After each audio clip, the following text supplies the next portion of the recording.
오늘은 지난 시간에 이어서 우리가 두 번째 우리가 팀원 교육 및 훈련을 함께 나누는 시간입니다.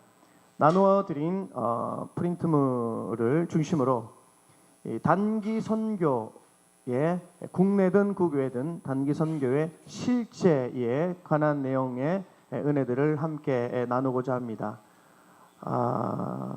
지난 시간에 주로 내용들이 선교, 특별히 해외 선교에 관한 그런 본질적인 아마 원론들이 아마 이야기가 많이 중심으로 이야기가 진행되어서 오늘은 조금 더 현실적이고 또 우리가 실제적으로 경험해야 될 수 있는, 소리 잘 들립니까? 예, 해야 되는 그런 내용들을 중심으로 3시까지 우리가 말씀을 좀 나누고 그리고 또 기도하는 시간 갖도록 하겠습니다. 우리 프린트물을 중심으로 내용을 하나하나 살펴보도록 하겠습니다. 우리 단기 선교의 실제의 첫 번째 목적이 있습니다. 이 목적은 이 단기 선교를 풀어나가는 열쇠이기도 하죠. 여러분들이 왜 단기 선교를 가고자 하는지에 대한 그런 중요한 핵심입니다. 이 목적이 분명하지 않고서는 방향성을 잃게 되고 설사 그 방향으로 갔다 하더라도 그것이 주님이 원하시는 방향인지에 대한 그런 의문을 갖게 됩니다. 그러므로 우리가 이 일들을 시작하는 이 첫 번째 출발점에 서 있는 목적은 굉장히 중요합니다. 저희 우리 작년도, 이제 내일부터 작년 대교구가 되겠지만 우리 작년 대교구에서 진행되는 이 단기 선교의 목적이 있습니다. 그 목적은 한마디로 말하면 우리가 하나님의 마음을 갖도록 우리가 팀 사역을 이루어서 하나님이 요구하시는 그런 하나님의 마음을 품는 것이 가장 큰 목적입니다. 그래서 하나님을 발견하는 것이 첫 번째 가장 큰 목적이며, 두 번째 큰 목적은 하나님 안에 발견된 내가 하나님을 발견하고 또 하나님 안에 발견된 내가 나 스스로를 다시 발견하는 겁니다. 세 번째는 하나님을 발견하고 또 하나님 가운데 발견된 내가 이제는 어느 방향에 서서 어떤 사역을 하고 어떤 봉사의 위치에 있어야 되는지가 마지막 세 번째 목적입니다. 그래서 단기 선교에 특별히 우리 저희들이 진행하는 이 단기 선교의 목적은 하나님을 만나고 하나님을 발견하는 것이고, 그리고 그 하나님 안에 발견된 나를 다시 내가 발견하는 것이고, 그리고 내가 어느 방향으로 가야 되는지, 실제적으로 하나님의 나라를 우리가 어떻게 세워나가는 그 위치에서 내가 그 사역을 감당해야 되는지를 발견하는 것이 목적입니다. 또 다른 목적을 굳이 이야기하자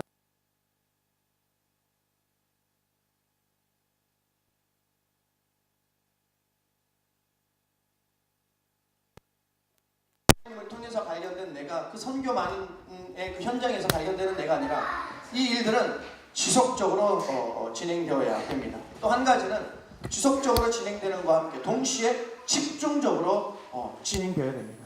하나님을 발견하는 일은 여름에만 발견되는 그런 하나님이 아니라, 어느 선교지에서만 발견되는 하나님이 아니라 지속적이고도 집중적으로 발견되어야 됩니다. 그리고 마지막, 지속적과 집중적과 또 하나는 지원. 이 지원은 하나님이 나에게 주신 은사, 달란트라고 합니다. 이 은사는 내가 싫어하는 것을 하나님이 주실 수가 없습니다. 또 주실 리가 없습니다. 하나님은 우리를 너무나 잘 아시는 분이시고, 내가 무엇을 할 때 내가 기뻐하는지를 우리 하나님 잘 아십니다. 그것을 우리에게 주시는 것이 우리는 은사라는 겁니다. 그래서 이게 지속적이고 집중적으로 계속 할 수 있도록 하나님이 우리에게 주시는 선물이 있는데, 이것이 바로 은사입니다. 그래서 지속적이고 집중적으로 하나님을 발견하고, 또 발견된 하나님 가운데 내가 발견되고, 또 내가 하나님의 그 사역을 계속해서 지속적이고 집중적으로 이 일들을 감당할 수 있도록 위해서 우리는 선교라는 그런 큰 타이틀을 가지고 나아가게 되는데, 이 선교라는 타이틀을 가지고 나갈 수 있도록 하나님이 우리에게 주시는 기쁨이 뭐냐면 은사라는 겁니다. 그래서 선교를 통해서 자신의 은사를 발견하고, 혹은 발견된 은사가 있다면 개발하는 일들은 선교에 동력을 갖게 만드는 것입니다. 그래야지만 지속적으로 그리고 더 집중적으로 하나님이 부르신 그 삶의 현장에서 하나님의 일들을 감당해 나갈 수 있게 되는 것입니다. 이와 같은 목적을 우리 작년대교회는 가지고 있습니다. 그래서 여러분들이 앞으로 진행되어지는 모든 이 선교회, 그게 RK든 월미든 간에 하나님이 주신 이 귀한 목적들을 절대로 잊지 말고, 이것이 우리의 타겟이고 이것이 우리가 가야 될 그런 방향성입니다. 그래서 우리가 어떤 사역을 하든 간에 이 방향으로 가야 됩니다. 어디를 가든 간에 이 방향성을 잊지 말아야 됩니다.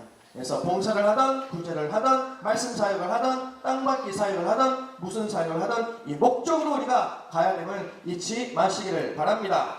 두 번째, 단기 선교를 간다는 의미는 무엇인가? 특별히 이 단기 선교는 우리는 월드미션과 또 리바이벌 코리아로 나뉘어져 있습니다.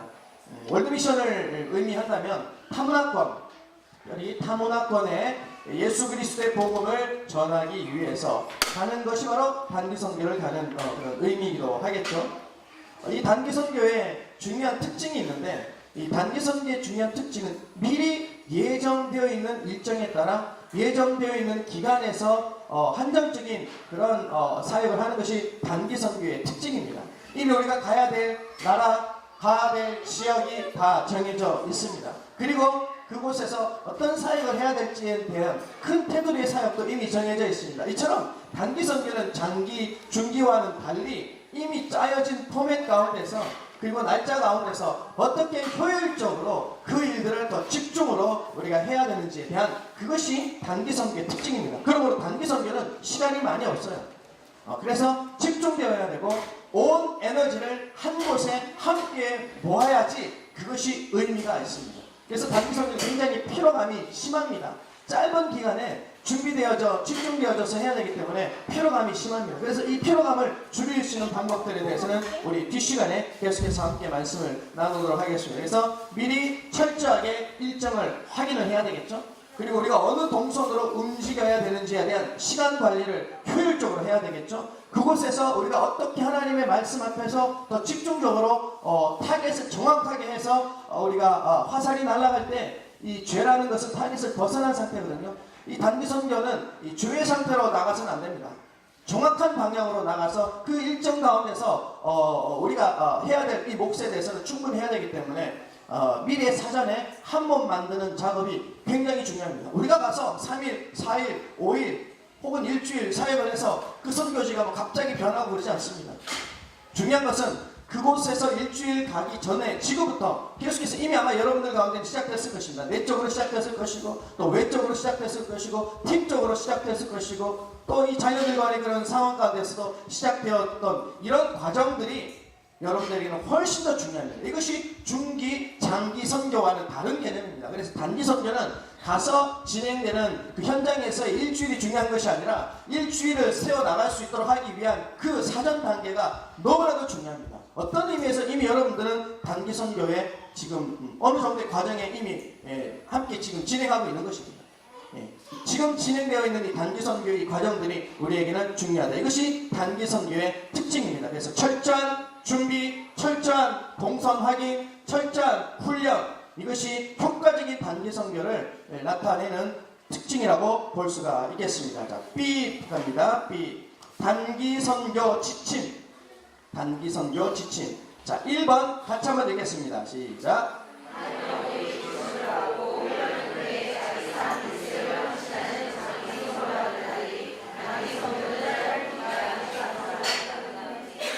단기 선교를 정의할 때, 물론 시대적인 요구에 따라 혹은 선교지의 상황에 따라 기간이 유동성이 있습니다만 대체적으로 단기 선교를 하면 한 달 이내에 다녀오는 선교를 단기 선교라고 합니다. 그래서 우리는 이 쇼텀 미션을 우리가 장년대교에서 준비를 하면서 진행하는 대부분의 날짜가 일주일 정도의 이제 전후의 사역을 감당을 하는 것이죠. 그래서 우리는 이 일주일 안에 이루어져야 될 하나님의 사역들을 위해서 준비를 하고 있는 것이 첫 번째 지침입니다. 두 번째입니다. 같이 있습니다. 시작. 그러다 보니까 짧은 시간에 집중해서 무언가 효과를 내고 무언가 선교제에 영향을 끼치기 위해서는 전문적인 접근이 필요한 것입니다. 우리에게 무엇이 전문적인가를 잘 아셔야 되겠죠. 이것을 어떻게 발견해야 되냐면 언제 발견해야 되냐면 지금 팀 모임을 해서 하나님이 한 팀을 세우시고 한 팀을 세울 때는 하나님은 사람을 붙여줘야 그것이 팀이 되는 것처럼 하나님이 한 팀을 세우시고 그 팀에 맞는 한 사람 한 사람을 세우실 때 이 팀을 통해서 하나님이 무엇을 요구하시는지에 대한 해답을 어디서 얻을 수 있냐면은 팀원들 모여있는 그 사람들의 은사를 통해서 발견하는 거예요. 모여있는 그 사람들의 은사들을 종합해보면 이 팀에게 하나님이 하신 일들이 무엇이구나, 우리가 가서 어떤 대상으로 어떤 타겟을 가지고 진행해야 되는 것을 명확하게 알 수가 있겠죠. 그래서 전문적인 이제 이 사역은 바로 의료 선교의 어떤 특징들이 많이 나타났음을 계속적인 그런 단기 선교의 이런 역사들을 보면 알 수가 있어서 그렇게 제가 진행을 한 것입니다. 전문적인 선교, 의료 선교, 또 저희들 가운데는 가정 선교, 가정 방문 선교, 그리고 또 국내에는 특별히 재정적으로 열악한 교회들, 그리고 아동이 극히 적은 농어촌 교회를 우리가 방문을 하게 됩니다. 그곳에서 우리가 어떤 목적으로 우리가 섬겨야 될 타겟이 어떤 타겟인지 정확히 알았으면 거기에 맞는 은사들을 우리가 어떻게 개발해야 될 것인가, 그런 사람들을 우리가 어떻게 영입해야 될 것인가, 이것이 두 번째 단기 선교의 지침이기도 합니다. 자, 세 번째입니다. 같이 있습니다. 단기 선교는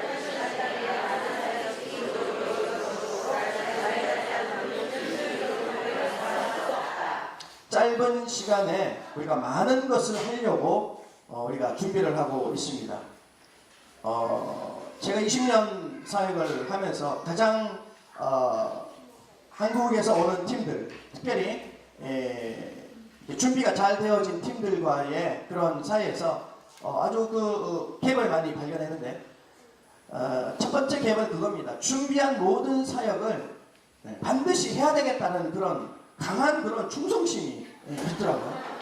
아무리 얘기를 해도 준비된 사역은 무조건 해야 된다는 거죠. 제가 너무 부담돼요. 제발 그 사역은 좀 안 했으면 좋겠는데 이것을 위해서 몇 달 동안 준비를 했고 이를 위해서 기도를 했기 때문에 반드시 해야 된다고. 그런데 여러분 한 가지 생각해야 될 게, 특별히 이제 월드미션을 가시는 분들, RK도 마찬가지지만 우리가 준비한 사역이 중요한 것이 아니라 그곳에서 선교사님의 사역을 서포트하고 헬퍼로 우리가 가는 것이지, 우리가 그 사역을 전체로 무언가를 갱신하고자 하는 그런 마음이 있어서는 안 됩니다. 이런 사역은 중기나 혹은 장기로 진행될 때 이게 접근이 가능한 것이지, 단기간 치고 빠지고 나오는 이런 이 쇼트 미션에서는 절대로 우리가 지향해야 되는 거예요. 그래서 우리가 많은 것을 준비하지만 그 현지 상황에 따라 사역을 할 수도 있고 안 할 수도 있습니다. 그럼 모든 주도권을 어디에 넘겨야 되겠습니까? 팀장 혹은 맡은 부서의 그런 리더가 그 주도권을 잡고 있는 것이 아니라 모든 사역의 주도권은 섬겨야 될 그 현지 대상입니다. 그것이 그 현지 선교사님들, 우리가 섬기는 국내 교회 목회자들이 결정하고 그렇게 진행하실 수 있도록 모든 리더십을 그에게 맡겨야 됩니다. 그리고 그분이 말씀하시는 것에 대해서 할 수 있는 상황에서 우리가 최선을 다해서 하는 것이 중요하므로, 집중되어서 하나님의 사역을 효과적으로 하기 위해서는 이 리더십에 대한 질서를 바로 갖는 것이 굉장히 중요합니다. 이거 3번 굉장히 중요해요. 특별히 팀장님들은 사역을 진행할 때 지혜를 가지고 아마 이렇게 진행해야 될 것입니다. 이런 상황에서 이런 사역을 해야 되는지 혹은 하지 않아야 되는지에 대한 그런 지혜들을 담임 목사님에게 받고, 그리고 여러분들이 융통성 있게 그 사역들을 진행을 해 나가시는 그런 은혜가 필요합니다. 여러분 사역 준비를 많이 했지만 그 사역 다 안 해도 상관없어요. 여러분들을 통해서 큰 역사가 안 나타나요. 죄송하지만 그 나타나는 거 기대하지도 않죠. 기대하지도 않은 거 제가 알고 있어요. 선교사들도 기대 안 하고 목사들도 기대 안 합니다. 여러분들 기대 안 해요. 여러분들 온다고 뭐 바뀌고 이런 거 기대 안 합니다. 교회가 부흥하겠지? 그렇게 부흥했으면 그래요. 근데 우리가 해야 될 일들은 무엇이냐면은 그곳에서 하나님을 만나는 거예요. 그리고 그 하나님 만난 그 현장에서 내가 나를 다시 한번 발견하는 거예요. 그리고 그럼 내가 뭘 어떻게 해야 되는지에 대해서 방향성을 정하는 것이 중요한 것이지, 이거 준비한 거 이거 재정해서 준비했으니까 이게 반드시 해야 된다. 여러분 어린아이 같은 그런 마음 버리시길 바랍니다. 네 번째입니다. 있습니다. 선교 국가에 대한 이해. 인터넷을 통한 선교 사이트 방문 관련 자료를 모을 수 있다. 이해가 굉장히 중요합니다. 여기 이제 RK는 조금 배제된 듯한 하지만은 그렇지 않습니다. RK도 우리가 섬겨야 되는 그런 교회뿐만이 아니라 지역적 특성, 그리고 우리가 섬기는 교회의 역사, 이런 사전 인포메이션을 갖는 것은 굉장히 중요합니다. 우리가 기도할 때 정확한 지식을, 우리 중보기도 우리 세미나 오셨던 분들은 아시죠? 타겟이 정확할 때 우리가 정확한 기도를 할 수가 있어요. 무슨 말이냐면 그곳에 대해서 정확한 타겟을 우리가 가지기 위해서는 정보가 필요합니다. 인포메이션이 필요해요. 우리가 어떤 기도를 어떻게 효과적으로 해야 되는지, 특별히 우리가 짧은 기간 다녀오는 거기 때문에 우왕좌왕해서 시간이 다 가버려요. 그래서 정확한 지식을 가져야 됩니다. 그래서 그 지역에 대한 특성들, 우리가 섬기는 교회의 연령층들, 또 우리가 섬기는 대상들의 어떤 그런 사회적 기반 환경들, 또 월드미션을 가시는 분들은 그 나라에 대한 종교적 상황들, 그런 매너들, 이런 것들을 우리가 지식적으로도 정확하게 알고 있어야 정확한 접근을 할 수 있고 정확하게 타겟을 놓고 우리가 사역을 감당할 수 있게 되는 것이 단기 선교이기 때문에 인터넷을 통한 그런 선교 사이트나 혹은 문서적인 그런 접근을 최대한 활용을 해가지고, 그래서 선교팀 중에는 아주 중요한 한 사람이 일을 감당해야 됩니다. 문서, 지식, 홍보, 정보, 이 파트를 감당하는 한 분을 세워야 됩니다. 이분은 중보기도자 역할 같이 하는 분이 이렇게 일을 감당하면 좋습니다. 그래서 알케를 가시는 분들은, 월드미션을 가시는 분들은 알케도 마찬가지입니다. 선교팀원 가운데 한 사람 한 사람에게 그 미션을 부여할 때 중보기도자를 세워서 이 중보기도자가 이 일까지 감당을 할 수 있도록 만들어야 됩니다. 그 지역에 대한 정보, 우리가 섬겨야 될 대상에 대한 정보를 정확하게 알 수 있도록 여러 가지 매체를 통해서 우리가 알아나가는 것이 필요합니다. 자, 다섯 번째입니다. 읽습니다. 각자 혹은 팀이, 여기 물 하나만 좀 갖다 주시기 바랍니다. 각자가 혹은 팀이 기도회로 선교적인 준비를 해 나간다. 이 기도는 여러 가지 기도가 있을 수 있습니다. 내가 문제를 응답받기 위해서 이렇게 기도하는 그런 기도가 있을 것이고, 중보하는 기도가 있을 것이고, 그리고 오늘처럼 이렇게 특별한 선교적인 그런 집중적인 기도는 선교적 기도가 필요해요. 거기 선교적인 준비라고 했죠. 그래서 선교적인 기도가 필요합니다. 선교적인 기도란 무엇이냐면은 선교지 대상 혹은 섬겨야 될 선교지의 한 영혼을 품고자 하는 아버지의 마음으로 기도하는 겁니다. 여러분 기도할 때 특별히 월드미션이나 알키를 위해서 기도하는 기도 모임, 기도서를 들어보면요 다 똑같아요. 어디서 기도하든지 그 기도 내용은 똑같아요. 근데 여러분들 기도는 기도의 내용에 따라, 대상에 따라 조금씩 그 기도의 내용이 달라야 됩니다. 우리가 모여서 기도하는 것은 자기 자신의 영성을 위해서 기도하는 것이 아니라 우리가 섬길 대상, 그리고 선교지, 사역지, 그 지역을 위해서 하는 것이 중요해요. 그래서 선교적인 기도 굉장히 중요합니다. 그래서 모였는데 성령 충만 받읍시다. 아니면은 우리가 흔히 기도하는 어떤 일반적인 기도는 혼자 집에 가서 하시고, 모여서 팀이 기도할 때는 팀에 맞는 집중된 기도가 필요한 거예요. 우리는 단기 선교입니다. 이게 중장기가 아니면 단기이기 때문에 모여서 기도하는 시간이 얼마나 중요합니까? 개인 기도는 나중에 집에 가서 당연히 기본적으로 하시고, 모여서는 선교적인 기도. 그래서 기도 담당하는 리더들은 기도를 담당하는 그런 기도 목록표를 짤 때 선교적 중심의 기도, 그러니까 사역 중심이든 그것이 선교 중심이든 우리가 가야 되는 사역에 관한 선교적 준비를 해야 됩니다. 그래서 세 가지가 준비되어는 기도가 선교적 기도에 포함되어야 되는데, 첫 번째는 영적으로 우리가 선교지에 맞는 어떤 기도를 해야 되는지를 이 기도 리더는 준비를 해야 되고, 두 번째는 물품 준비 혹은 환경적 준비입니다. 우리가 어떤 것들을 재정도 포함되겠죠? 재정, 물질, 그리고 물품들, 이런 부분들을 선교적인 관점에서 어떻게 기도로 접근해야 될 것인지에 대해서 이 기도 리더는 고민을 해야 됩니다. 마지막 세 번째는 그곳에서 어떤 영적 프로그램들을 통해서 사역할 것이, 말씀 사역이면 혹은 땅밟기 사역이면 혹은 구제 사역이면 이런 사역들을 기도할 때 좀 집중적으로 선교적 마인드로 기도할 수 있도록 기도 리더는 이렇게 기도회를 준비해야 됩니다. 그냥 평상시에 기도 준비하는 것처럼, 기도 인도하는 것처럼 그렇게 하지 마시고 조금 더 선교 집중적인 그런 기도를 하시기를 바랍니다. 자, 그리고 중요한 거는 선교적 기도에 가장 중요한 것이 하나 있다면 그것은 기도 후원자들을 세우는 일입니다. 기도 후원자를 세우는 일. 기도 후원자를 세우는 일이 중요한 이유는요, 뒤에도 다시 나오겠지만은 단순히 내가 가 있는 그 기간 동안에 나를 위해서 기도가 필요하기 때문에 기도 후원자를 세운다는 의미가 아닙니다. 물론 그것도 포함됩니다. 그럼 왜 기도 후원자를 세워야 될까요?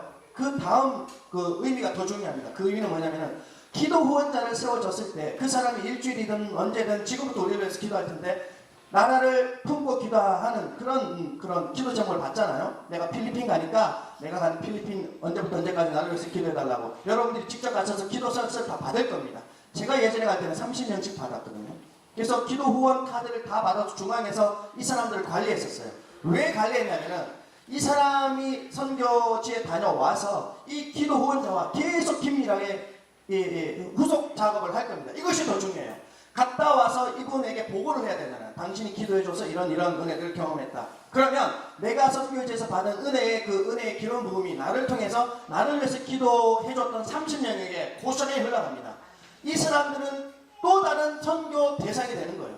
이 사람들이 이미 선교 후원의 그런 씨앗을 이미 갖게 되는 겁니다. 나중에 선교를 갈 때 가장 먼저 내가 프로포즈 할 수 있는 사람들은 이 사람들인 거예요.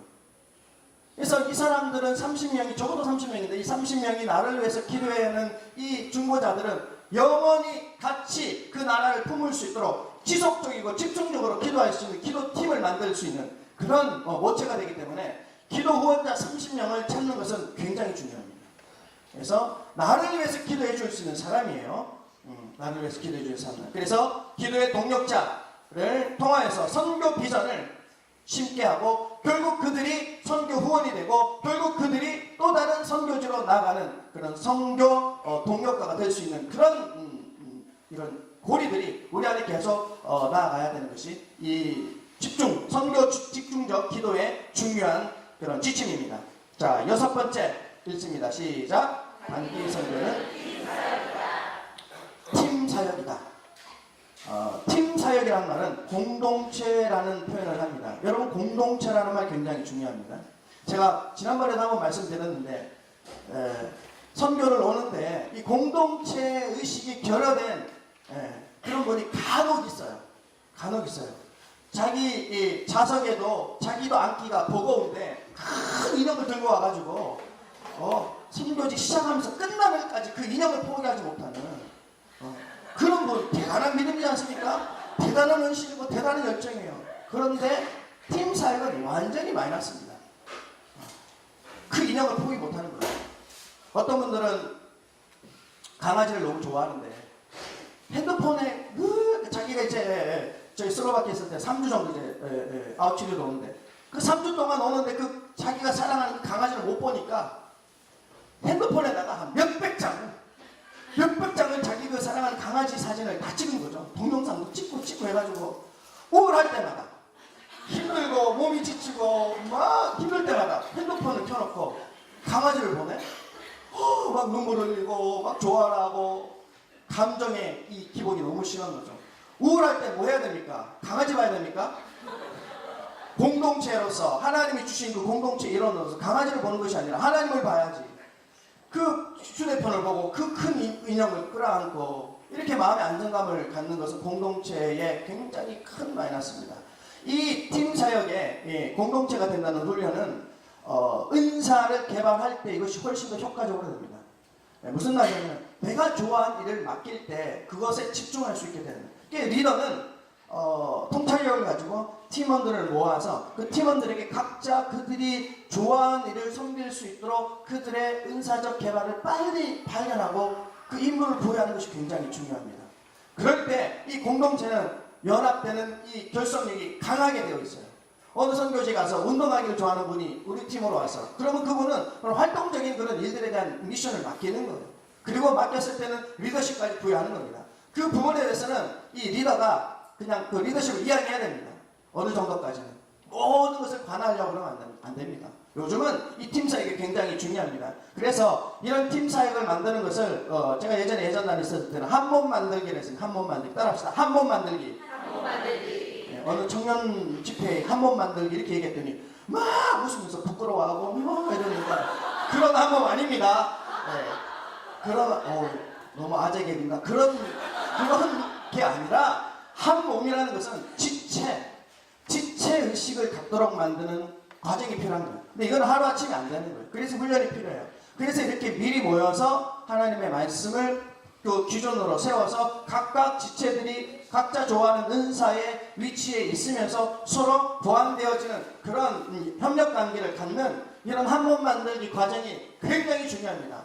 많은 선교팀이 어디 와서 한 몸 만들려고 그러면요, 이미 비행기 타고 선교지 왔는데 시차도 적응 안 되는데 지금부터 한 몸 만든다는 겁니다. 세상에 한 몸 만들기도 전에 그들은 가버렸어요.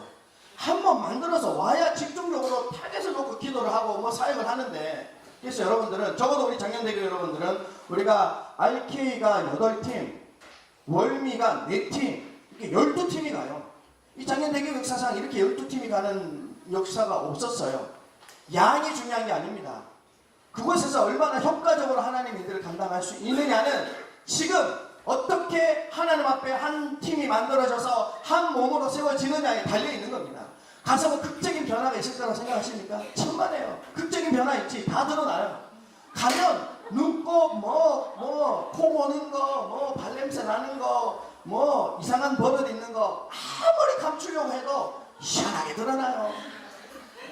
어느 한 분은 코를 엄청 고는데 싱싱당부를 하는 거죠. 내가 코를 고니까 우리 팀 사역을 하면서 이제 MT를 하잖아요. 1박 쇼를 내다 보니까 반드시 하루는 이렇게 같이 공동체로 이렇게 있어 봐야 됩니다. 하루를 지나봐야 그 인간이 어떤 인간인지 정확하게 보여주면 어쨌든 알잖아요. 야, 그런데 코를 고는데 뭐 대단하게 코를 고는 거죠. 국내에서도 대단하게 코를 고니까 이분에 대해서는 코 고는 분이구나, 그런 이제 이해를 갖는 거죠. 이해라는 말은 언더스탠드, 밑에서 이제 이해하는 거예요. 무언가 내가 신뢰를 갖고, 사랑이라는 신뢰를 갖고 그렇게 행하는 거에 대해서 내가 그래, 내가 이해할게, 존중할게, 그걸 이제 이해라는 거잖아요. 그렇게 이해하고 선교직을 딱 갔는데 왜 그걸 선교직 하니까 다 긴장하고 피곤하고 힘드니까 이 코 고는 이 질이 뭐 엄청난 거죠. 심지어는요, 이거 정말 있었던 사실인데, 저희가 밀림에서 사역을 하는데 모기가 어마어마하게 오네요. 이 모기 대군이 막 어마어마하게 소리가 막 들려요. 리더 소리가 막 들려요. 리더 소리. 저 인간이다 이러면 막 리더 소리.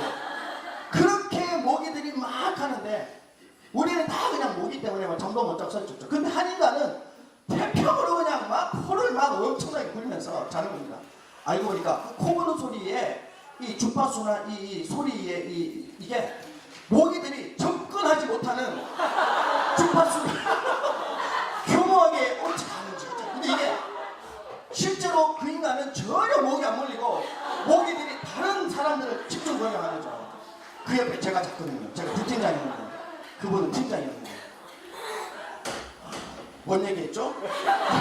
무슨 얘기가 늘어났지? 네. 팀 훈련. 그래서 팀 훈련이 중요한데 그분에 대한 어떤 그런 부분들은 서로 한 몸 만들어서 신뢰를 하고 한 몸 만들어서 한 팀이 되었을 때 하나님이 효과적으로 이렇게 강하게 집중적으로 하나님의 그런 열매를 가질 수 있습니다. 그래서 팀장은 사전 모임을 여러분들 좀 하겠지만 우리 여건상 아이들도 있고 다 있기 때문에 어디 가서 1박 하기는 어렵지만 그래도 좀 오픈할 때는 좀 정확하게 좀 오픈을 해야 됩니다. 코 골면 코 본다고 얘기해요. 여기 보고 얘기하니까 코 골면 코 본다고 얘기하고 뭐 일을 좀 간다 그러면 이거 한다고 해요. 정확하게 얘기해야 이게 정확한 나눔이 됩니다. 가서 3, 4일 있는데 열받아가지고 3, 4일 말 안 하고 사역 완전히 깨어버려요. 그 사람과 내가 깨어지는 게 문제가 아니라 공동체 전체가 깨어져요. 지금 단기 선교의 지침을 얘기하는 거잖아요. 그래서 우리의 약점이 더 이상 약점으로 나타나지 않을 정도의 팀 그런 하나됨이 필요합니다. 그것을 한 몸 만들기라고 합니다. 그래서 특별히 이런 한 몸 만드는 이 공동체를 중심으로 하는 이 사역들을 여러분들은 훈련으로 진행해야 되는 것이 중요합니다. 자, 그리고 7번째 읽겠습니다. 시작. 초문화적인 사역이다. 특별히 초문화라는 문화라는 말은요, 땅을 개경하다 이런 뜻이 있어요. 땅을 개경하다, 땅을 이렇게 파는 거예요. 왜 문화가 땅을 판다는 개념이 있냐면은 문화라는 말은요, 이렇게 머물게 된다는 걸 의미해요. 땅을 파서 뭐합니까? 씨를 뿌리고 또 열매가 맺을 때까지 머물 수밖에 없잖아요. 문화라는 말은 머물다라는 뜻이에요. 우리가 좋은 씨앗을 뿌리면요, 좋은 씨앗에 대한 문화를 갖게 됩니다. 그런데 우리는 좋은 씨앗의 문화만 뿌리는 것이 아니라 나쁜 씨앗의 문화도 많이 뿌려요. 뭐 텔레비전을 과하게 본다든지 인터넷을 너무 과하게 한다든지 아무튼 하나님 나라에 적정하지 않은 그런 씨앗들을 계속 뿌리면서 땅을 개gem하는 것, 거기에 잘못된 문화에 우리는 머물게 되는 것이 문제인 겁니다. 그래서 오만한 자리에 앉지도 말고 죄의 자리에 가지도 말고, 이렇게 시편에 기록된 것은 죄의 자리에 가다 보면 오만한 자리에 앉게 돼버립니다. 그럼 거기에 머물게 됩니다. 그럼 그게 우리의 문화가 돼버려요. 그렇게 되지 않기 위해서 이 문화적인 초월감을 갖는 것이 굉장히 중요합니다. 문화적인 초월감을 갖는 가장 중요한 키 중에 하나는 하나님 나라예요. 하나님 나라. 어떤 곳이든 하나님의 나라고, 어떤 사역이든 어떤 문화이든 하나님의 나라라는 개념을 갖는 것이 굉장히 중요합니다. 그래서 몇 가지 이제 단기 선교로 해외로 가시는 분들에 대해서는 이렇게 말씀드릴 수 있습니다. 문화적인 우월감을 갖지 마라. 우리가 가는 나라들, 지금 캄보디아 가죠, 필리핀 두 곳 가죠, 말레이시아 가죠. 물론 말레이시아는 어떨지 모르겠지만 대부분 우리가 섬기는 이 쇼텀 미션에 가는 대상들은 우리보다 경제적인 수준이나 뭐 이런 부분들이 낮다라고 생각하는 경우가 대다수입니다. 선교는 경제적인 어떤 수준에 따라 이게 영향력을 주고 안 주고와는 별로 관계가 없어요. 결국 하나님의 나라에 대한 이런 확실한 마음을 갖고 어떻게 그곳에서 하나님의 나라를 세워나갈 것인가가 굉장히 중요합니다. 그래서 문화적인 우월감을 갖지 말기를, 필리핀이나 캄보디아나 이런 데 가시는 분들은 이런 마음 여러분들 없애야 됩니다. 아시겠죠? 문화적 우월감. 참 아이러니합니다. 세상 사람들이, 한국을 제외한 많은 사람들이 한국에 대해서 어떻게 생각하는지 아세요? 아시죠? 더 말 안 해도. 우월감을 가질 만한 위치가 아닙니다, 저희들이.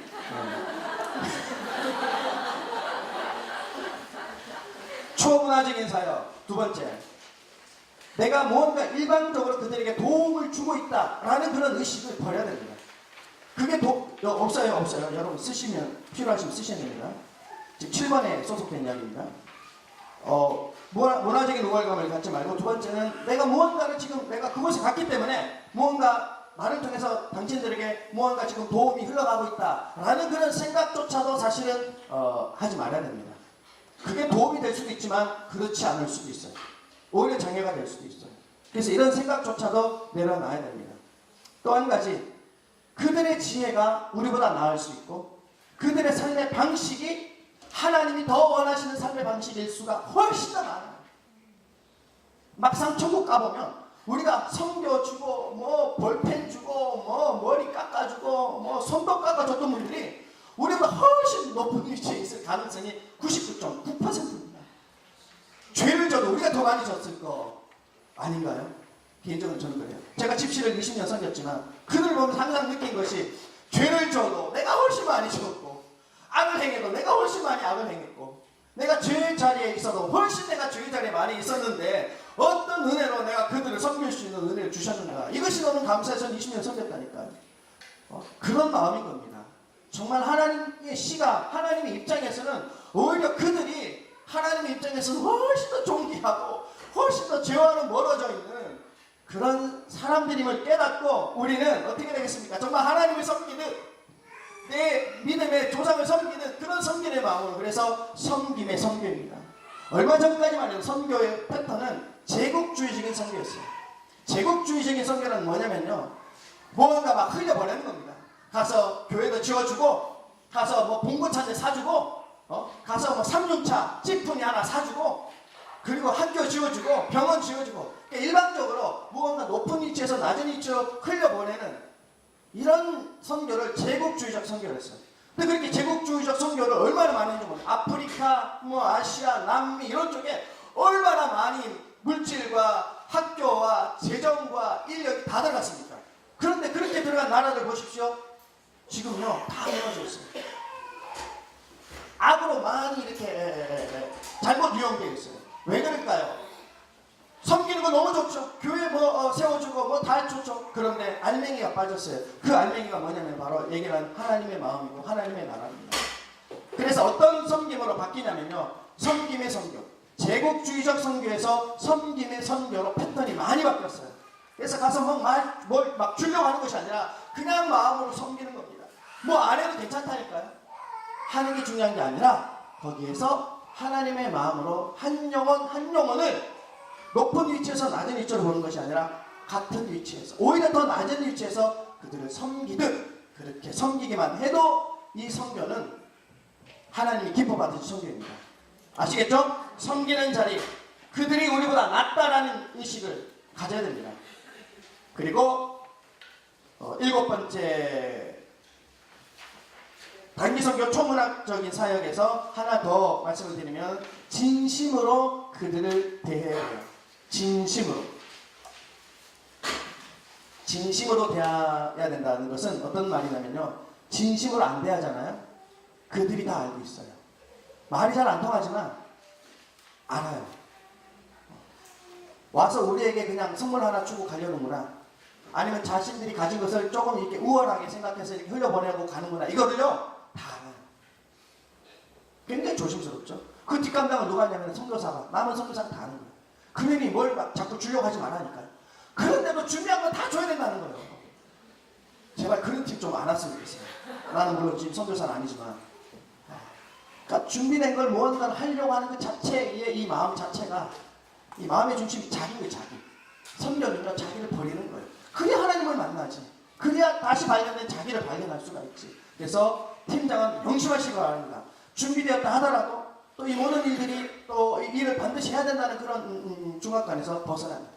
제가 말씀드렸죠. 우리 성교는 주일을 함께 좀 지낼 수 있으면 주일을 함께 그 현지에서 좀 지냈으면 하는 마음이 있어요. 제가 선교사를 해보니까 왔는데 주일은 안 지내고 평일날 열심히 하고 전도 열심히 했어. 근데 주일날 나오자마자 다 감당해야 돼. 뭐야 이거는. 그리고는 연락도 없어. 뭐 몇 명 왔는지 어떻게 케어되는지 얘기도 안 해주네. 이런 나쁜 경우가 어디 있습니까? 강도들이지. 와서 먹을 거 다 가져가고, 그리고 남겨주는 거는 자기네들 먹다 남은 거 그냥 마치 주는 것처럼 해서 남겨주고, 뒤에도 나오지만 가서 뭔가 선물을 좀 주려면요 제대로 줘야 됩니다. 먼저 풀어야 돼요. 사역 마지막 날 꾸역꾸역 남아있는 거 다 꺼내봐. 그래가지고 뭐 포장 뜯긴 거 안 뜯긴 거 막 섞여가지고 막 울면서, 선교사님 이거 가져오다가 얼마나 많은 얼마나 많은 힘들이, 뭐가 힘들어. 다 봤는데. 그렇게 하지 말고 뭔가 드리려고 그런 게 있으면 깨끗하고 아주 귀하게 첫 시간에 선교사님을 처음 뵐 때 드려야 돼요. 그래야 선교사님도 나를 인정하는구나. 여러분, 쓰레기를 받은 선교사의 마음이 어떤지 아십니까? 알케도 마찬가지입니다. 쓰다 남은 거 다 받은 그 현지에 있는 목회자들 이 자존감이 얼마나 힘들겠어요. 입장을 조금만 바꿔놓고 생각해 보세요. 여러분들에게 이렇게 혼내는 건 아닙니다. 그렇게 하지 않도록 하기 위해서 얘기하는, 진심으로 그들을 대하라. 자, 8번째 있습니다. 단기 선교는 사려 깊어야 한다. 비슷비슷한 문제입니다. 선교지에 있는 대상을 함부로 대해서는 안 됩니다. 선교지 교회를 함부로 논해서는 안 합니다. 그 교회의 상황이 어떤 상황이든 간에 그 교회가 그런 상황이면 그런 상황에 대한 역사가 있는 거잖아요. 그런 상황이 있는 거잖아요. 거기에 대해서 너무 쉽게 얘기하는 거예요. 사려가 없는 거지. 우리가 사람과 사람이 만나도, 믿지 않는 사람을 만나도 정말 이렇게 매너 있게 사려 있게 얘기하는데, 어떻게 선교지에 가서 우리가 섬기러 간 대상을 향해서 사려 없는 행동을 많이 합니까? 그런 행동을 많이 하거든요. 이게 다 제국주의적이에요. 내가 무언가 좀 이렇게 좀 흘려보내고 내가 뭔가 주러 왔다라는 그런 생각 때문에 자꾸 그런 좋지 않은 그런 흐름을 갖게 되는 겁니다. 절대로 그런 마음 가져서는 안 됩니다.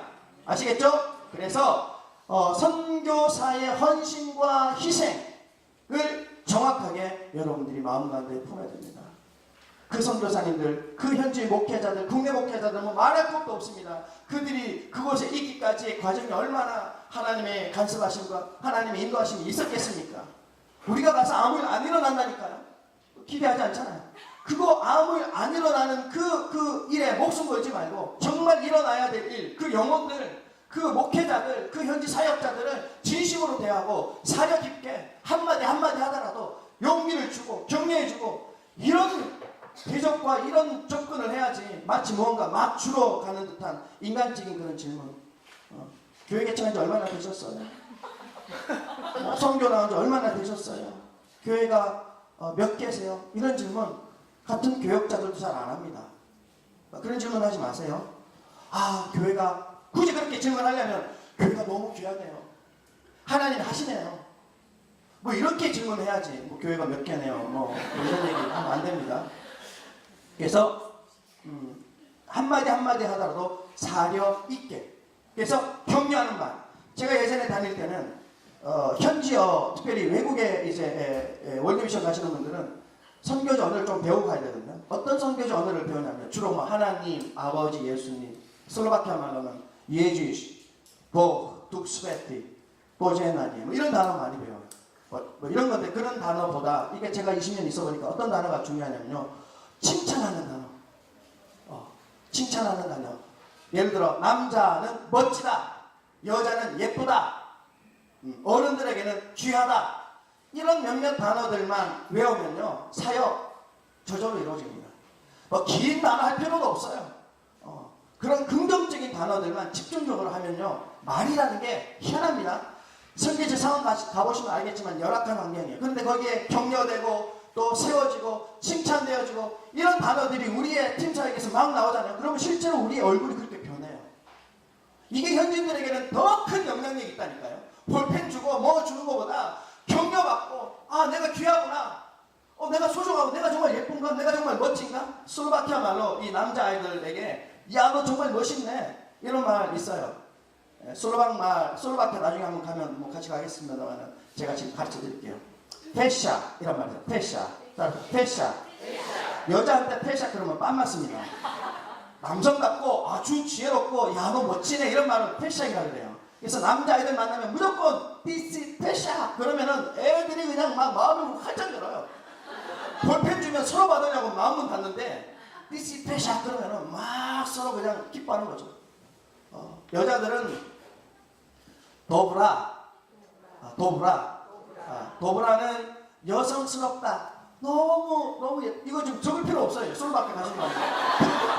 도브라 이러면 이제 여자들이 너무 마음을 활짝 삥 주면 막 싸우다니까. 통성 불어주면 막 터트리고 막 정신 안 얻어 산란해. 사익 전혀 안 돼. 근데 디시 도브라 그러면은 막 마음에 오르려고 막 안겨오고 막 그래요.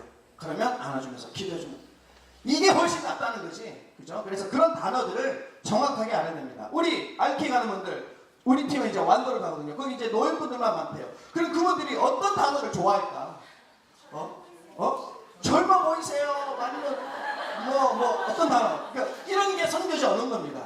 우리 팀장님, 방어대장님, 그 선교지 얻는 빨리 개발해야 돼요. 우리 어르신들 보고 뭐가 좋아 이거를 그러면 한마디만 하면 확 마음에 묵는다니까. 에어컨 안 해드려도 그 마음이 시원해지는 거예요. 그래서 그런 선교지 언어를 적절하게 개발을 해서 그곳에 있는 간단한 현지 언어를 통해서 선교하는 전략을 세우는 것이 팀 안에 그런 예배 리더, 특별히 예배 리더, 중보 리더 뭐 다 있지 않습니까? RK 팀들은 월미 팀들은 RK가 있나요 거기도? 팀 세울 때 그런 사역은 예배하는 자가 이 사역을 담당하는 거예요. 아까 중보 기도자는 어떤 사역을 담당해야 된다고 그랬습니까? 지식, 정보, 인포메이션도 중보 리더가 감당해야 되고 예배 리더는 말까지 감당해야 돼요. 왜냐하면 결국 예배는 말로 이루어집니다. 한마디 한마디가 현지인들이 들었을 때에 페샤, 더브라 뭐 이런 단어들이 예배 가운데 찬양 많거든. 그럼 그들이 하나님이 정말 그런 하나님이구나. 하나님의 성품에 대해서 확실히 알 수 있는 거예요. 그처럼 이 예배 리더자는 선교지 언어를 적절하게 공부를 해서 그들을 격려하고 그들을 세우는 그래서 너무 사려가 깊게 그죠? 너무 그냥 막 대하지 말라 그렇게 얘기했습니다. 자 그리고 선교의 사려가 깊어야 되는 8번째 그 안에 있는 내용들 중에 또 하나는요. 개인적인 물건 전달을 금하자. 이건 하나 좀 썼으면 좋겠네. 개인적인 물건을 전달하는 것을 금하자. 제가 사역을 하고 있었던 집시 사역에 한국에서 이제 모교에서 팀이 왔는데 그 팀원 중에 한 자매가 자기가 이렇게 차고 있는 목걸이가 있는데 비싼 것도 아니에요. 이 목걸이가 있는데 이 목걸이를 사역 마칠 때쯤에 해서 자기가 이렇게 품고 기도해줬던 한 자매에게 집시 자매에게 아무 생각 없이 목걸이를 줬어요. 근데 이 목걸이 너무 비싸지도 않고 그냥 이미테이션이에요. 그냥 뭐 1, 2만이면 사는 목걸이에요. 근데 그들이 그것을 어떻게 알겠어? 이게 1, 2만이 얼마인지 뭐 번쩍번쩍거리니까 막 난리 난 거지. 나다가 그 자매가 며칠 뒤에 이제 좋지 않게 이렇게 살해가 돼서 이렇게 발견된 적이 있어요. 그러니까 왜 살해가 됐는지를 살펴보니까 이거 이 목걸이를 가지려고 나쁜 놈들이 못된 짓을 한 거죠. 근데 이 사실을 나중에 제가 알게 됐어요. 그래서 난리가 났죠. 근데 이런 경우 굉장히 많아요. 시계를 풀어준다든지 아니면 약속을 해. 내가 이제 한국 다시 가면 내가 너랑 SNS 맺어서 뭐 계속 연락하겠다. 아니면은 뭐 선물을 뭐 보내주겠다. 이렇게 이제 약속을 하는 거죠. 설사 정말 그렇게 하기를 원한다면 어떻게 되겠습니까? 그렇지. 현지 선교사님들을 혹은 현지 목회자들 반드시 통해서 섬기든지 뭘 주든지 이게 통로가 그 현지가 되네. 우리가 주체가 돼서는 절대로 안 된다니까요. 정말 분란납니다. 살인까지 난다니까요. 그러므로 개인적 물건 전달을 금해야 됩니다. 우리 장년대교구는 개인적인 물건 전달하는 것을 절대 하지 않도록. 근데 이런 예는 있었어요. 저희가 섬겼던 교회가 한인교회도 있었거든요. 한인교회에서 저희들은 스스로 팀을 준비를 해서 제가 섬겼던 집시교회에 선교를 여름과 겨울에 나갔어요. 우리도 가족이 중심이에요. 가족이 중심에서 이제 몇 가족이 이제 선교지에 갔는데 그날 추운 이제 겨울철이었는데 아이가 너무 옷도 없이 이렇게 떨고 떨고 있으니까 우리 집사님 그 아이 중에 한 아이가 자기가 입고 있는 파카를 우리가 다 보는 데서 벗어서 그 아이에게 이렇게 파카를 이렇게 입혀주면서 막 울면서 이렇게 안아주는 거예요. 나는 추워도 집에 가면 이제 옷 있으니까 너에게 준다 그러면서.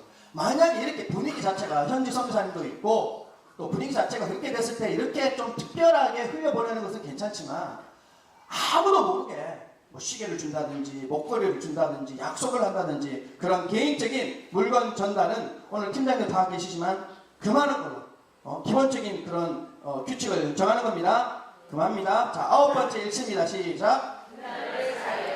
똑같은 얘기입니다. 아까 문화 얘기했죠. 굉장히 중요한 겁니다. 문화를 잘 배우자. 문화를 잘 배우자. 그 지역의 풍속, 그 지역에 대한 에티켓, 특별히 해외여행 가시는 분들은 또 이슬람 문화, 혹은 힌두교 문화, 불교 문화, 그 문화를 저급한 문화로 생각하고 공격해야 될 문화로 생각하고 만약에 배제한다 치십시다. 그러면 그곳에서 선교할 수 있을까요? 못해요. 여러분들은 할 수 있겠지. 일주일이니까. 그냥 치고 빠지면 돼. 근데 남아있는 선교사님들은 죽는 겁니다. 여러분들이 선교 주체가 아니에요. 헬퍼고 헬퍼 의미가 아니에요. 일주일 갔는데 그걸 헬퍼라고 얘기하면 몇십 년을 그걸 살아가는 분들인데. 그러니 너무 많은 거 하려고 절대로 생각하지 말고 너무 많은 거 주려고 절대로 하지 말고 그냥 그곳에 계신 하나님 만나고 오는 거예요. 그게 이 단기 선교 가장 중요한 것입니다. 그래서 문화를 잘 배우자. 이 문화를 잘 배우자의 가장 적합한 이 표현이 뭐냐면요. 내일 우리 설교 말씀에 배울 거지만 긍휼이라는 단어입니다. 긍휼. 따라합시다. 긍휼. 최고의 긍휼이 뭐냐면요. 예수님이 인카네이션 된 거예요. 예수님이 인간의 몸을 입고 이 땅에 오신 게 최고의 긍휼이에요. 그런 마음이 우리에게 필요한 거예요. 그래서 긍휼을 통하여서 그 지역에 섬기는 마음, 그 지역을 가벼이 여기는 마음이 아니라 정말 귀하게 여기는 마음. 주님 우리를 얼마나 귀하게 여기셨으면 그분이 십자가를 치시기 위해서 인간의 몸으로 인카네이션 됐겠어요. 이게 긍휼입니다. 이런 마음으로 섬기고 이런 마음으로 대하는 것이 중요한 것입니다. 그래서 그 지역에 관한 현지의 문화를 이거 누가 해야 된다 그랬죠? 지식적인 거, 정보, 중보기도자, 중보기도 리더가 이 모든 것들을 잘 준비를 해야 됩니다. 자, 10번째 현지 음식. 현지 음식을 제가 쓴 이유가 있습니다. 왜냐하면 음식 먹는 게 새벽에 어마어마한 비중을 차지합니다. 할렐루야? 제가 작년에 처음 와서 이제 RK 몇 군데를 가봤더니, 먹는 게 하여튼 대단해요, 먹는 거. 주로 먹는 사역인 것 같이 잠깐 한 3일 가는데 한 달치 식량이 어마어마한 식량이 있는데 더 놀라운 것은 다 없어지네. 얼마나 먹는 게 중요하고 또 먹는 게 집중됐으면 그렇게 한 달치가 3일 만에 없어졌겠어요. 여기 제가 먹는 음식 쓴 것은 특별히 월드미션 가는 분들을 위해서 좀 썼습니다. 제가 이제 선교를 해보니 인간은 두 종류의 인간이에요. 뭐든지 먹는 인간, 그리고 지가 좋아하는 것만 먹는 인간 있고. 지가 좋아하는 것만 먹는 인간하고 함께 사역할 수 있겠어요? 못하죠. 그런데 팀 사역이면 해야 되는 거예요. 무슨 말인지 이해가 돼요? 정말 음식 못 먹어. 이거 먹으면 너무 이상해. 냄새도 너무 나고 너무 향도 나한테 안 맞아. 그런데 예전에는요 억지로 먹어야 됐어요. 먹어야 성교지. 야 이것도 못 먹으면서 무슨 성교해? 이렇게 얘기했어요. 나 그게 맞는 줄 알았어요. 천만에요. 나 그렇게 생각 안 합니다. 그게 어떻게 해야 될까요? 서로 이해되어지고 공감되어지는 것이 더 중요하다. 못 먹고 힘들고 괴로워하는 걸 억지로 먹는 게 성교가 아니에요. 성교는 먹는 게 아니에요. 성교는 세워주고 이해하는 거예요. 못 먹는 지체에게 키를 쓰고 먹으라고 하는 그런 잘못된 리더들 저한테 나중에 이름 썼네. 세상에 못 먹을 만한 음식 얼마나 많은지 내가 적나라하게 보여줄 테니까. 저는 그런 얘기도 있었습니다. 제가 대학교 1학년 때 필리핀 산족 선교를 갔는데 이 산족들은 옷을 하나도 안 입는 산족들이에요. 그래서 간 건 아닙니다. 그래서 갔더니 이제 그런 거죠. 갔더니 그런데 뭐 눈도 괴롭고 다 괴로운 거죠. 괴로운데 가장 괴로운 게 음식이 괴로운 거예요. 그들이 먹는 음식이 예사롭지가 않아. 어느 한 집에 들어갔더니 내가 여기서 했나? 어느 한 집에 들어갔더니 이 벽면이 까만색이에요. 보통 하얀색이거든요. 보통 하얀색인데 그 집에 들어갔는데 벽면이 까만해? 그래서 이게 뭐지 그랬더니 이 벽면이요. 이게 입체감 있게 막 움직여요. 살아있어요. 알고 보니까 이 벽면에 가득 기르고 있는 양식들. 바퀴벌레. 너무 좋아하시네. 바퀴벌레가 온 방 안에 그냥 먹이 창고지. 먹이 창고가 아주 귀한 분들만 오면 주는 VIP 거기에 이제 보여주면서 아주 보란듯이 옷도 안 입은 채 보란듯이 거기에서 이제 몇 마리의 그 녀석들을 이제 끌고 와가지고 끌고 와야 될 정도 커야 할 때 엄청 커. 이만해가지고 커. 그거를 이제 요리를 해서 뭐 튀기든지 뭐 삶든지 해야 먹을 거잖아요. 기름도 없고 불도 없고 이제 그거를 이제 먹는 거죠.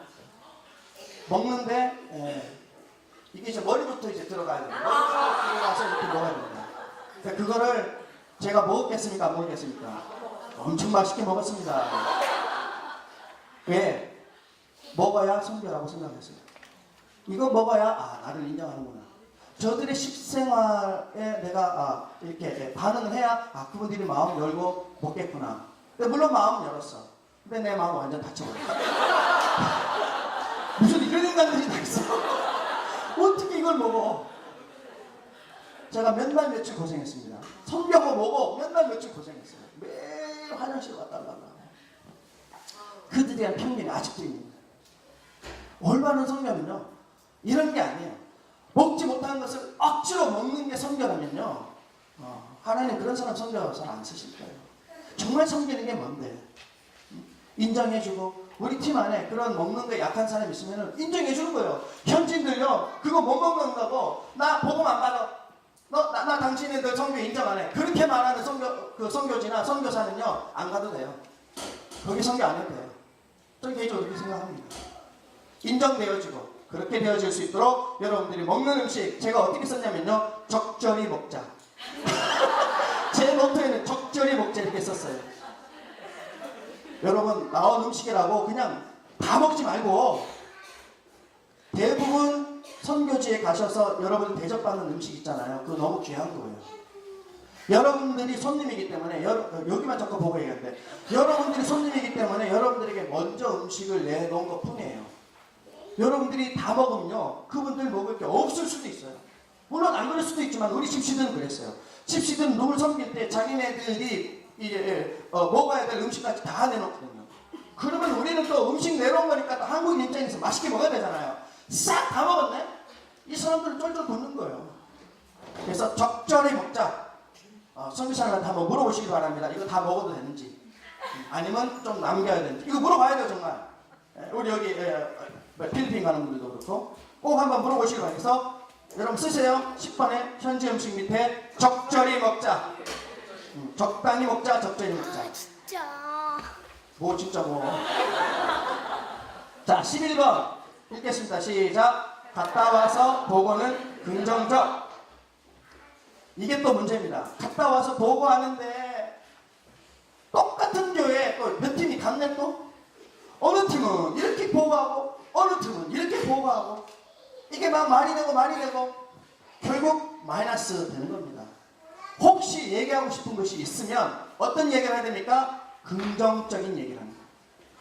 긍정적인 얘기. 그래서 11번 밑에 제가 공간을 좀 도왔죠? 쓸 수 있으면 한번 쓰시기 바랍니다. 선교지 혹은 사역지에 대한 부정적인 말은 절대로 하지 말기. 부정적인 게 많을 수 있어요. 나랑 안 맞을 수도 있고 어떻게 이렇지? 어떻게 이 사역이 이렇지? 다 생각할 수 있어요. 그런데 부정적인 그런 말, 그런 보고는 절대로 하지 말자. 두 번째, 갔다 와서 보고는 어떻게 하냐면 감사함과 기뻐함으로 보고하자. 여러분들 보고서 다 내야 됩니다. 제가 이거 다 확인할 겁니다. 보고서 굉장히 중요합니다. 그리고 기록 및 자료 정리를 철저하게 하자. 서기가 있겠죠. 각 팀에 서기가 있을 텐데 이 서기들은 보고서를 제출을 하기도 하고 또 그런 자료로 매일매일 그 데일리 플랜을 세워서 이렇게 기록하지 않겠습니까? 서기 기록을. 그래서 서기 기록하는 것에 대해서 정확하게 해야 됩니다. 그냥 하루 아침에 뭐 어떤 일이 있었고 오후에 이런 게 아니라 시간마다 해야 돼요. 시간마다. 그래야 그게 데이터베이스로 남아서 다음 사역에 기묘하게 아주 선교적 그런 정탐의 중요한 자료가 되는 겁니다.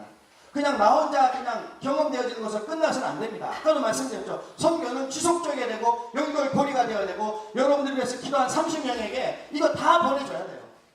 그리고 그들이 기도했었을 때 몇 시 언제 기도했는데 그때 우리가 무언가 어떤 일이 있었는지에 대한 피드백이 기가 막히게 많다니까요. 그거를 함께 공유하고 경험해야 되는 것이 굉장히 중요합니다. 그러기 위해서 반드시 서기를 세워서 진행을 하는 걸로 하시기 바랍니다. 그래서 기록 및 자료 정리를 철저히 한다.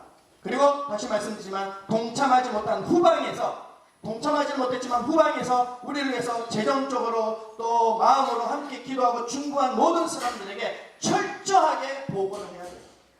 받기만 하고 나 몰라라 하지 마시고 주는 자가 되어야 됩니다. 그들은 후방에 있지만 여전히 보급을 하는 자입니다. 여러분 군대에서 가장 중요한 기관이 어딘지 아십니까?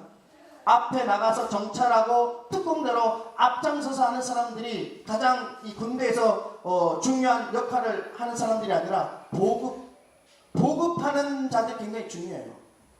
여러분들이 현장에서 또 실전 앞에서 그렇게 사역하지만 후방에서 여러분들을 계속 중도로 지원하는 그 보급부대에 여러분들이 책임을 갖고 그들에게 보고해야 될 책임이 있는 것입니다. 아시겠죠? 그래서 다음 사역에 계속해서 이 일들이 이어질 수 있도록 이 기록자들은 서기는 반드시 철저하게 아주 구체적으로 매일매일 저녁마다 피드백을 할 텐데 그래서 매일 저녁마다 피드백을 해야 됩니다. 그 일과의 마지막은 피드백 해야 돼요.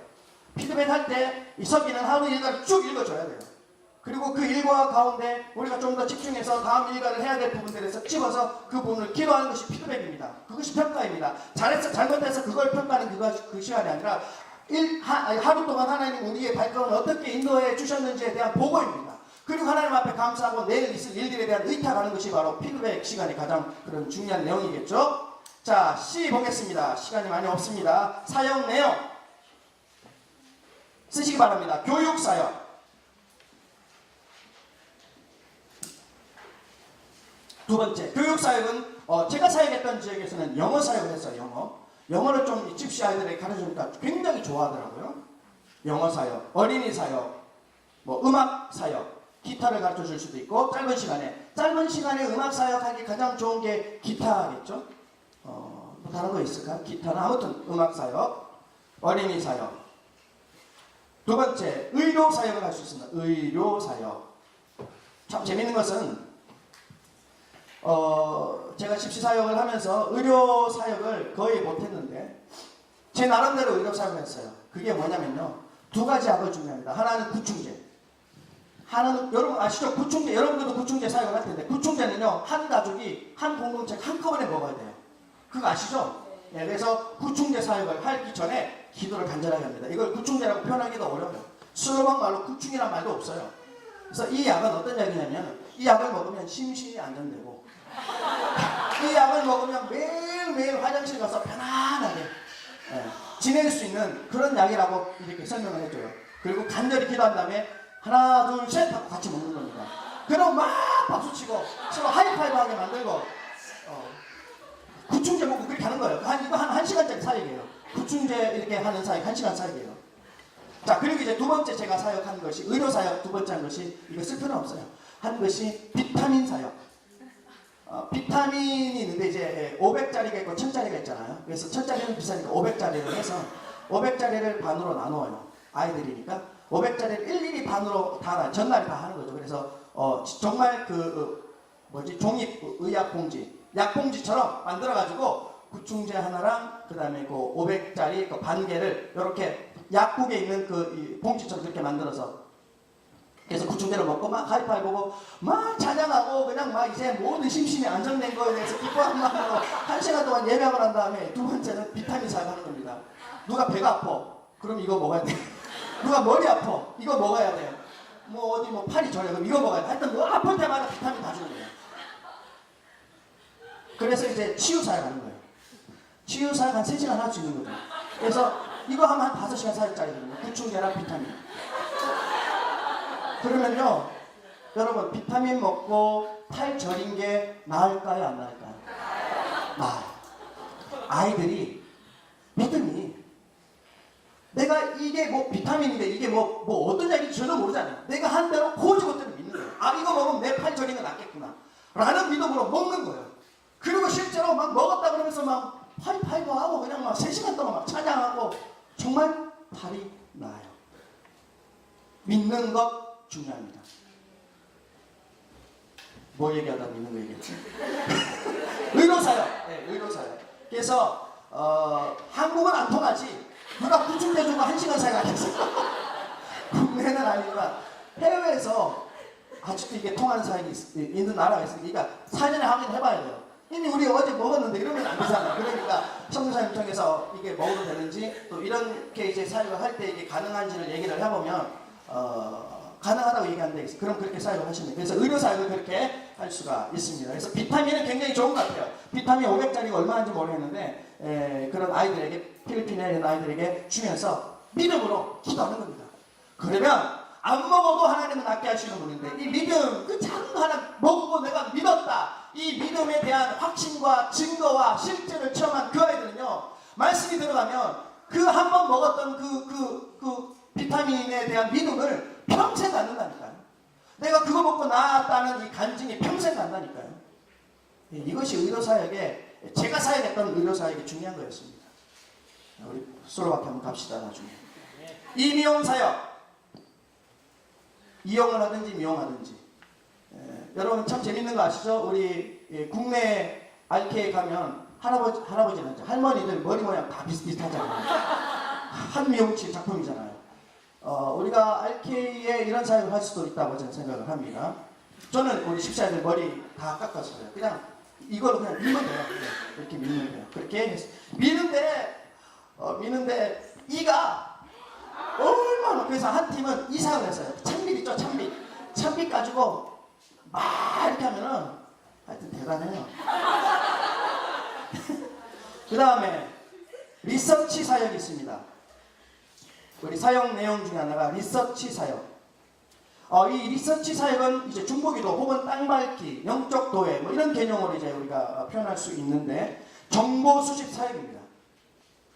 그래서 단기 선교 출발하기 전에 필리핀, 그 다음에 캄보디아, 말레이시아 이런 팀들은 아우리치 나가기 전에 가야 되는 나라에 대한 혹은 지역에 대한 정보 수집이 굉장히 필요합니다. 왜 나라 이름이 필리핀인지, 왜 나라 이름이 말레이시아인지, 왜 이름이 슬로바키아인지 의미가 다 있어요. 이걸 알아야지 정사와 권세와 어둠의 세상 주관자들과 하늘에 있는 악한 영들에 대한 조직에 이게 정복을 시켜요. 그러니까 스피리추얼 매핑, 영적 도회의 가장 중요한 것이 그 지역의 역사입니다. 슬로바키아는 두 단어가 합친 거예요. 슬로바 그 다음에 영광, 이 두 단어가 이제 합쳐져서 슬로바키아 된 거예요. 그러니까 두 사람의 형제의 영광이 바로 슬로바키아 나라의 이름인 거예요. 그럼 두 사람이 누구냐? 하나는 정교도 하나는 캐톨릭인 거예요. 그러니까 그런 의미를 가지고 슬로바키아라는 나라가 세워집니다. 그러니까 종교적인 배경에 의해서 나라가 세워진 거죠. 정권을 어떻게 해야 되는지를 알게 되는 거예요. 도시가 브라티슬라바, 형제의 도시, 형제의 영광. 제가 살겠던 데가 브라티슬라바. 브랏이라는 말은 형제, 슬라바는 아까 얘기했지만 영광. 그러니까 형제가 영광 받는 데가 제가 살겠던 지역. 그 형제가 누구냐? 캐톨릭인 거예요. 두 형제가 있었지만 러시아의 정교들은 떨어져 나가버렸고 캐톨릭만 남아서 그 캐톨릭의 중심이 수도에 머물러서 브라티슬라바가 된 거예요. 이처럼 각 도시마다 도시의 명예, 의미가 다 있을 거예요. 성경하면 직접 물어보시기 바랍니다. 그래서 그렇게 접근을 해나가면서 정보 수집을 해야 됩니다. 그리고 두 번째는 현장 수집입니다. 직접 현장에 가서 종교의 중요한 그런 유적지들을 보고 그곳에서 기도합니다. 제가 슬로바키아 사역할 때는 어떻게 사역했냐면 선교팀이 딱 오면 가장 먼저 가는 곳이 있습니다. 그곳은 데빈성이란데요. 데빈성은 이 징기스칸의 그 몽골족들이 들어올 때 그 징기스칸을 막기 위해서 높은 곳에 이제 성곽을 세워서 이렇게 방어했던 지역이에요. 가장 높은 지역이에요. 하이플레이스죠. 영적 도회에서 영적 전쟁의 가장 중요한 것이 가장 높은 지역에서 올라가서 먼저 묻고 먼저 푸는 기도를 하는 겁니다. 그래서 우리 선교팀이 슬로바키아에 오면 저와 함께 그 높은 성 위에 올라가요. 다 보여요. 그러면 그곳에서 이미 이만 하나님의 나라를 선포하고 하나님께서 이 땅의 주인이심을 선포하고 우리가 사역해야 될 일들을 하나님 앞에 다 의탁하는 기도를 먼저 드립니다. 두 번째 가는 것은 스트롱홀드라고 해서 그 지역의 악한 영들을 흘려보내는 강한 지역이 있어요. 저희 브라티슬라바는 어디냐면요, 유태인들이 죽었던 지역이에요.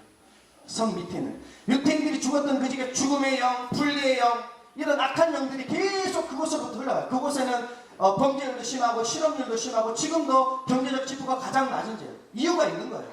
거기에 악한 영이 있는 거죠. 권세가 있는 거죠. 권세. 그 권세영을 이제 그 스트롱홀드 붙들고 있는 그 원수를 묶는 거예요. 그리고 붙들려는 것을 푸는 거예요. 그래서 높은 곳에 올라가서 기도 먼저 하고, 두 번째는 가장 영향력을 많이 보내는 곳에 가서 기도를 하고, 이런 리서치 작업을 사전에 해야 됩니다. 수험이 사람한테 물어보셔야 돼요.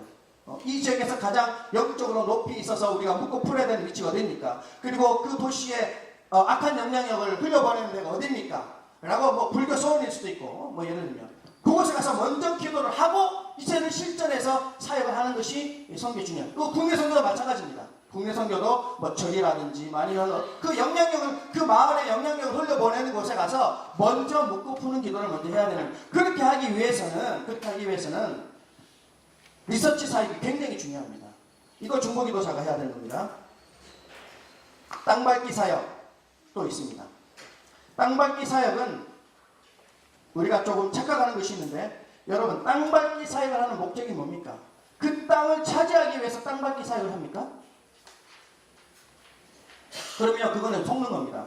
그 땅을 밟아서 하나님 땅이 되기 위해서 땅밟기를 한다면 그 땅은 이미 누구 땅이라는 겁니까? 사단의 땅이라는 거를, 사단의 땅인데 우리가 밟고 기도해야 우리 땅으로 돌아온다는 그런 개념 자체는 이건 너무 잘못된 개념이에요. 땅밟기는 어떤 개념이냐면 하나님의 땅이고 하나님의 땅으로 하나님께서 다시 회복시키실 것에 대한 확신을 가지고 찜을 뱉는 거예요. 찜하는 찜. 하나님 땅, 하나님의 그 세력이 예전부터 있었고 지금도 있고 앞으로도 있을 것이라는 것에 대해서 다시 한번 확인하는 것이 땅밟기입니다. 그래서 땅밟기는 사역의 첫째 날 많이 이루어집니다. 스트롱 하이 플레이스, 스트롱홀, 그다음에 땅밟기를 통해서 전체적인 사역에 시작을 할 수 있는 기반을 준비하는 겁니다. 이 지역도 국내 선교도 마찬가지입니다. 자, 아직 시간이 큰일 났네. 자, 네 번째, 선교팀 구조와 역할. 선교팀 구조와 역할. 인솔 교역자가 있으면 인솔 교역자가 있어야 되겠죠. 그래서 인솔 교역자는 우리는 아마 어디 갔지? 이성민 전도사님만 필리핀 앙겔레스로 가시고 나머지 분들은 국내에서 아마 사역을 하게 되실 것인데 그분들은 선교적 전략과 방향을 지시하고 총괄하여서 인도하는 역할을 하게 될 것입니다. 그리고 팀장이 있겠죠. 팀장은 단기선교에 관한 전반적인 사항을 지시합니다. 그리고 인솔 교역자를 돕습니다. 무엇보다 현지 선교사님과 혹은 현지 목회자와 긴밀한 교류와 교제를 통해서 정확한 방향을 갖게 만드는 역할을 팀장이 하게 됐죠. 그리고 예배 리더. 예배 리더는 언어까지 포함한 예배 리더입니다. 전체적인 예배를 총괄해야 됩니다. 아침을 여는 예배 기도, 또 하루를 마감하는 예배 기도를 예배 리더가 해야 됩니다. 곳곳에 예배가 필요할 때 언제든지 예배가 준비되어 있어야 돼요. 그래서 제가 사역할 때는 반드시 기타를 배워야만 했었습니다. 그래야 예배 리더로 쓸 수가 있었어요. 현지에서 예배할 때 기타만큼 유용한 그런 전략적 무기가 없습니다. 뭐 기타든 뭐든 하여튼 현지에서 음악을 가지고 사역할 수 있는 도구가 반드시 있어야 됩니다. 그래서 가급적이면 예배 리더를 세우실 때에 이렇게 연주가 가능하여서 언제든지 예배할 수 있는 사람을 세워야 됩니다. 만약에 연주가 어려우면 연주 없이라도 끌고 나갈 수 있는 그런 예배의 그런 은혜를 가지고 있는 자를 반드시 예배 리더로 세워야 됩니다. 그리고 서기가 있어야 되겠죠. 말씀드린 것처럼 기록을 해야 됩니다. 전체적인 정리, 기록, 자료, 타임키퍼까지 같이 겸해야 됩니다. 시간을 잘 관리할 수 있도록 회계, 중요하죠. 회계. 들어오고 나가는 돈에 대한 투명성과 이 모든 것들이 지체들에게 여과되어져야 되고 이렇게 보여줘야 되고 회계. 그 다음에 만나 사역도 중요하고 뭐 여러 사역은 여러분들 뭐 보시면 되겠어요. 선교팀 구조와 역할. 그 다음에 중요한 것은 중보기도 사역 중요하고 그 다음에 장비와 물품을 체크하는 그런 사람도 있어야 됩니다. 어떤 장비가 필요하고 어떤 물품이 필요한데 어떻게 준비되어졌고 만약에 저희 같은 경우는 사역을 하다가 아이들이 생각보다 너무 많이 와서 준비된 물품이 다 떨어졌어. 그럼 현지에서 빨리 조달해야 돼. 그러면 이 물품 리더는 빨리 현지 선교사님이랑 카톡을 해서 어떻게 물건을 빨리 조달할 것인지 이걸 확인을 미리 해야 됩니다.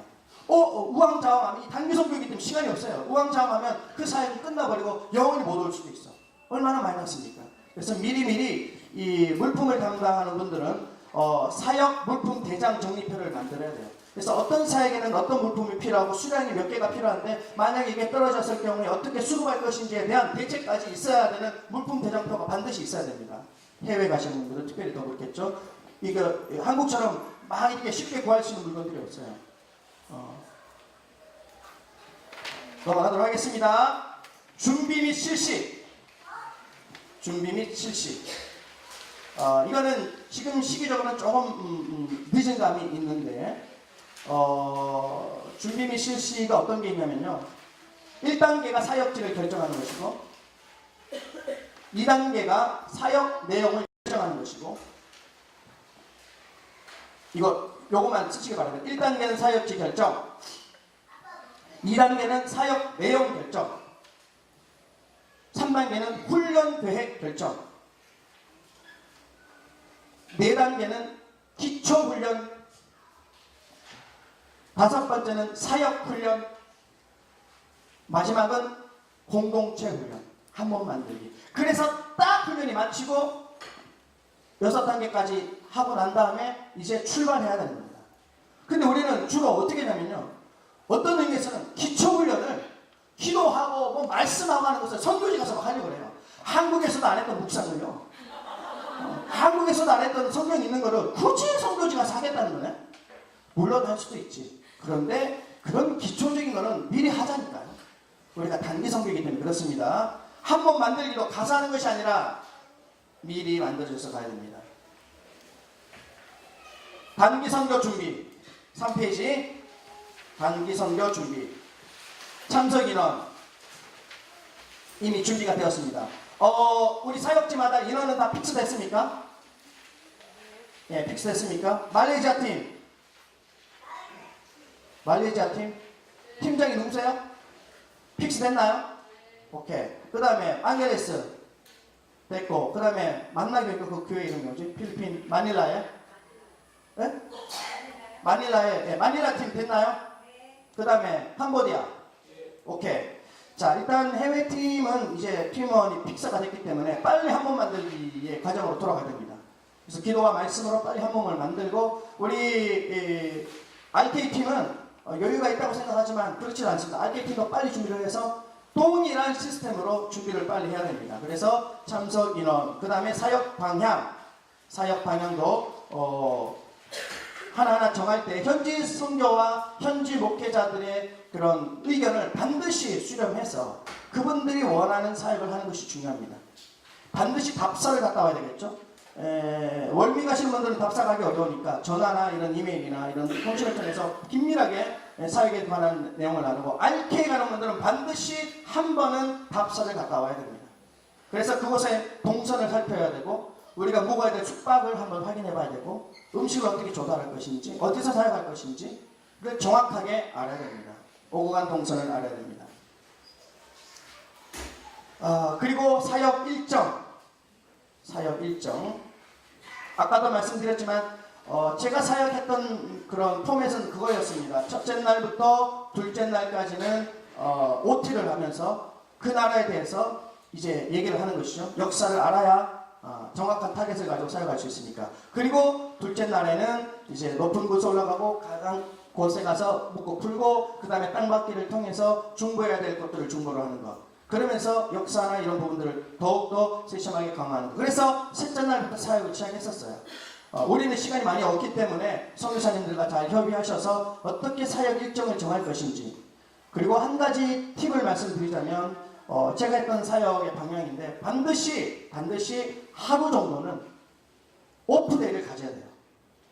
그래서 참 신기하게 한국에서 온 분들은 이 오프데이를 너무 두려워하더라고요. 좀 여행도 가고 좋은 곳에 가서 커피도 마시라고 이렇게 제가 용돈을 주다니까요. 아니, 어느 선교사가 선교팀한테 용돈 주면서 야, 너 비엔나 가서 커피 마셔. 그런 선교사가 어디 있습니까? 그랬더니 피드백이요. 그 슬로바키아 정선교사님은 돈이 너무 많아가지고 사역은 안 하시고 비엔나 가서 커피 마시러 그러대요. 막 이렇게 이제 소문이 난 거죠. 근데 이제 그게 아닌 건 다 알죠.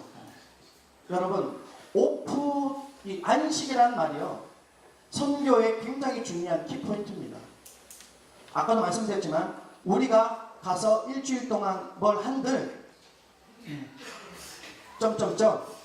중요한 것은 하나님의 관심이 어디냐면, 우리가 그곳에서 뭘 하느냐가 관심이 있는 것이 아니라, 관심이 전혀 없는 건 아니겠지만 내게 관심이 있어요. 하나님은 나한테 관심이 있어요. 그래서 내가 그곳에서 하나님을 느낄 수 있는 시간들을 반드시 가져야 돼요.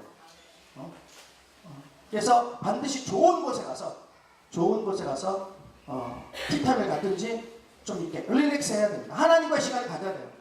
하나님 시간을. 그래서 팀장님들은 적어도 반나절 정도는 신묵의 시간을 가져야 돼요. 너무 급하고만 너무 바쁘게 하지 말고 딱 신묵의 시간을, 언제부터 언제까지 딱 신묵의 시간을 가지면서 하나님께서 뭐 얘기하시는지를 들어야 돼요. 그 선교 현장에서 혹은 사역 현장에서 국내든 국외든 하나님이 왜 나를 이곳에 부르셨는지 다시 확인 받아야 돼요. 그 하나님과 대화를 좀 나눠야 돼요. 그리고 쉬어야 됩니다. 그래서 팀장님들은 재정을 거둘 때에 재정을 배분할 때에 사역에 올인하지 말고 팀원들에게 이 재정이 조금은 흘러갈 수 있도록 맛있는 음식 같이 한번 먹든지, 이 해외팀들은 하루 오프데이 할 때는 정말 좋은 데 가서 좀 누리고 즐겨야 됩니다. 선교는 누림입니다. 누림. 이거 한국 분들 잘 못하더라고. 막 누리라 그랬더니 막 죄의식 갖고, 내가 어떻게 여기 왔는데 내가 여기 얼마나 내가 노력했는데 어떻게 이거 누릴 수 있습니까? 그런 사람 절대로 못 누립니다. 불쌍하다고 그랬어요. 여러분 그렇게 해도 안 된다니까요. 제발 제발 좀 쉬라고는 좀 쉬고 좀 그래야지. 꼭 청개구리처럼. 숙소는 현지 교회 내지는 센터 혹은 민박을 우선으로 하는 것을 원칙으로 삼습니다. 가서 호텔에서 지내는 경우가 있을 수도 있습니다. 여러분 우리가 선교를 갔는데 호텔에서 지내는 거 여러분 어떻게 생각하세요? 좋죠. 너무 좋지. 비슷하네 나랑. 아니 선교 갔는데 호텔에서 먹고 자고 하면서 사역하는 거 당연히 좋지. 그거 죄의식 느끼세요? 상황이 그러면 그렇게 하는 거예요. 그래서 이거에 대한 그런 뭐라 그러죠? 그런 고정관념을 깨. 그래서 숙소는 현지 선교사, 현지 사역에 맞게 하는 겁니다. 호텔에서 해야 되면 호텔에서 하는 거예요. 교회에서 해야 되면 교회에서 하는 거예요. 바닥에서 해야 되면 바닥에서 하는 거예요. 그것이 어느 장소인지 중요하지 않아요. 중요한 거는 선교지에 맞는 그 현장에 맞는 그게 필요한 겁니다. 아셨죠? 예. 우리 좋은 데서 잤어 그러면서 막 그럴 필요는 없어요. 숙소 그렇게 중요한 거 아닙니다. 상황에 따라 숙소에 대해서 미리 알아봐야 되겠죠? 미리 알아봐서 어떻게 우리가 준비를 해야 되는지를 미리미리 알아봐야. 지금 얘기하는 것은 미리미리 준비, 단기 선교 준비니까 미리미리 해야 됩니다.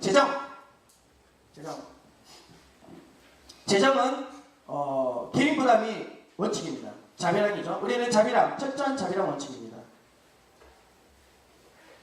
자비랑 원칙. 대신에 우리가 바자회든 혹은 선교 후원을 받을 수 있는 통로를 항상 오픈해 둘 겁니다. 이건 하나님 나라의 법칙입니다. 고집 부리지 말고 하나님 흘려보내실 수 있도록 오픈해서 마음껏 선교 후원에 대해서 적극적으로 당당하게 얘기해야 됩니다. 내가 선교 가는 거 무슨 창피한 일도 아니고 내가 돈이 없어서 구걸하는 것도 아니고 물론 돈이 없어서 얘기하겠지만 구걸하듯이 얘기하면 안 됩니다.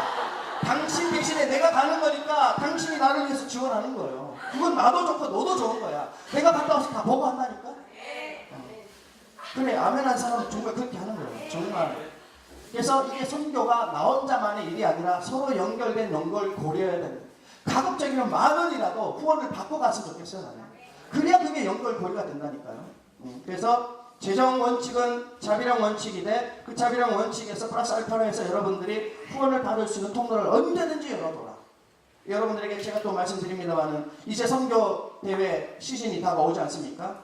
그래서 여러분들이 이렇게 기도하시면서 저 선교사님한테 따뜻한 밥 한 끼 혹은 좋은 책이라도 이렇게 사드리길 원하는 분들은 제게 그 재정을 가져오시면 우리 교회에 450분이 오시는데요. 400명은 잘 데도 없고 또 400분은 설교할 때도 없는 분들이 대부분입니다. 그 상황을 제가 잘 알아요. 그래서 저에게 주시면 제가 잘 그분들을 섬길 수 있도록 해드릴 테니까 여러분들 믿음으로 제가 이렇게 고백을 하는 겁니다. 이처럼 여러분들이 공급받기 위해서는 여러분들이 먼저 어떻게 되겠어요? 흘려보내야 돼요. 여러분들도 받기만 한 자가 아니라 누가 가잖아요. 그럼 그분들에게 여러분들이 뭐 해야 되겠습니까?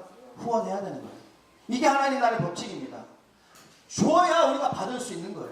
죽어야 부활이 있듯이. 그래서 여러분들이 먼저 흘려보내는 일에 여러분들이 먼저 헌신하고 책임을 다해야 됩니다. 그럴 때 하나님이 채우시는 거예요. 네. 제 사무실 굉장히 많이들 오시겠네요. 흘려보내시길 바랍니다. 진심으로 얘기한 거예요. 네. 재정 통과. 시간이 없습니다. 재정 통과. 그리고 재정에 대해서 한 가지만 더 말씀드리면 혹시 선교사님들에게 뭔가 이렇게 좀 드리고 혹은 현지 있는 사역자, 국내 사역자들에게 뭔가 좀 드리려고 할 때 이거 너무 과하지 않은 걸로 기도하시면서 사람은 연약하기 때문에 뭔가 좀 이렇게 받는 것에 대한 기준이 있게 돼요. 그 나중에 그 기준을 또 넘게 또 우리가 또 해야 되는 상황이 있을 수 있으니까 그런 부분들에 대해서는 여러분들이 조심스럽게 그 다음에 회계는 재정을 할 때 무슨 뭐 박물관을 간다든지 아니면 같이 회식을 한다든지 어떤 그런 재정에 대해서도 특별하게 재정의 그런 분량들을 만들어 둬야 됩니다. 아시겠죠? 그래서 재정 원칙을 세울 때 회식이라든지 식사라든지 선교사님 선물이라든지 현지인 선물이라든지를 아주 적절한 수준에서 너무 과하지 않은 적절한 수준에서 진행할 수 있도록 하시기 바랍니다. 자, 그 다음에 하루 일정 간단하게 봅니다. 아침에 일어나면 경건을 해야 되겠죠. 그 다음에 식사하시면서 쭉 뭐 이렇게 하시고, 저녁에는 반드시 피드백을 해야 된다고 말씀드렸습니다. 피드백은 잘했고 잘못했고를 평가하는 시간이 아니라 하나님이 하루 동안 인도해 주신 그런 발걸음들을 다시 돌아보고, 그리고 그 다음날 진행될 일들에 대한 준비는 필요하다고 말씀을 드렸습니다. 예산 편성. 간단하게 말씀드리겠습니다. 비행기를 타시는 분들은 항공료가 필요하겠죠. 그리고 그 항공료에는 공항세, 출국세가 다 포함되겠죠. 당연히 왕복 요금이겠죠. 웃어주셔서 감사해요. 여행자 보험 이거 드려야 됩니다. 이거 요즘 얼마인지 모르겠는데 10,000원인가 뭐 얼마인가 그죠? 그래서 여행자 보험 반드시 들길 바랍니다. 필수입니다. 자, 그 다음에 예산에 들어가는 게, 장비를 구입할 때 예산이 들어갈 수 있겠죠. 사역비에 또 예산이 들어갈 수 있고, 약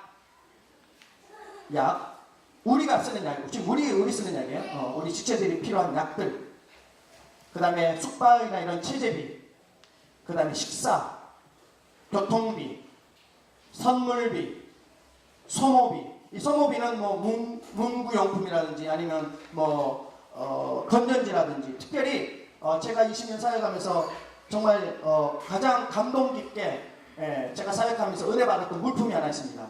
그 물품은 다름 아닌 물티슈였어요. 이 선교지에서의 물티슈, 특별히 제가 사역했던 선교지에서의 물티슈는요, 야, 이거 만능입니다. 설거지 할 때도 물티슈 쓰고, 아침에 세수할 때도 물티슈 쓰고, 하여튼 이 물티슈가 저는 사역에 굉장히 중요한, 복음 다음으로 아주 중요한 사역을 감당했던 이 물티슈였어요. 화장실도 너무 어렵고 이런데 하여튼 물티슈가 너무 좋더라고요. 그래서 물티슈는 선교사님들 들고 오셔도 여러분 굉장히 아마 좋아하실 거예요. 저는 좋아했어요. 다른 분들은 모르겠어요. 소모품 준비하시고, 그렇다고 뭐 화장지 들고 가고 그러면 안 됩니다. 저희 슬로바키아 화장지 들고 온 분이 있어요. 야, 대단하죠, 화장지. 한국에서 쓰는 화장지가 보드랍고 뭐 어쨌다나 그랬다나, 그 현지에서 쓰는 화장지는 아무래도 좀 얇고 좀 그렇거든요. 아무리 그래도 그렇지 화장지를 가져오면 좀 그런 것 같아요. 그래서 물티슈로 대신하시기 바랍니다. 그 다음에 각자 개인이 어느 정도의 비상금을 가져오되 팀장님이 적절하게 그 비상금의 정도를 말씀해 주셔야 됩니다.